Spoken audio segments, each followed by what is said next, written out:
Higit sa 100,000 pisong halaga ng shabu na sabat. 6 na suspect na ang arestado naman sa Bataan. Detalye ng balita mula kay Danny Kumilang, RH37. Danny, good morning. Danny? Ay, naghang si Danny.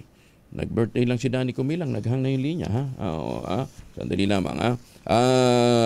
Belated happy birthday kay Danny Kumilang. Kahapon pala siya birthday, no? Kaya pala may palmosal ito ngayon, ha? Ganyan din sa misis niya si Marivic Alvarez at anak na si Milky Kumilang. Lupit, ha? Sabay-sabay silang nag-birthday, ha? Ayos, ha? Happy birthday. Ngayon ang birthday. Magkakasunod. Yan magandang birthday. Malukabral, di ba? Oo, libre. Ba, galing. Oo. So isang handaan na lang. Dapat yan 3 days din. Happy birthday, Danny. Sa detalye, Danny, go. Arestado ang 6 na hinhinalang tulak ng droga sa magkakahiwalay na operasyon ng Bataan Police Provincial Office sa ilalim ng pamumuno ni Colonel Marte Salvadora, Provincial Director ng Bataan PPO, sa isinagawang bypass operation ng Station Drug Enforcement Unit ng Dinalupihan Police sa Barangay Maligaya, Dinalupihan.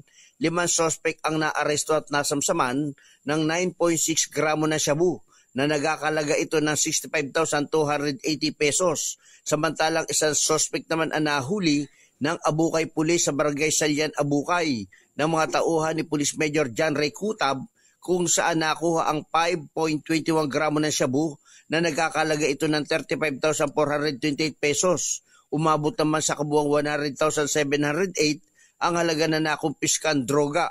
Naharap ang mga suspect ngayong Lunes sa kasong paglabag sa Republic Act 9165 o ang Comprehensive Dangerous Drug Act of 2002. Muling binalaan ni Colonel Salvadora ang mga sangkot sa illegal na droga na tigilan na ang kanilang gawain kasabay ng pagtitiyak na patuloy ang kampanya ng Bataan PP laban sa kriminalidad. Danny Kumilang, RH37, DCRH, una sa Pilipinas, una sa Pilipino. Maraming salamat, Danny.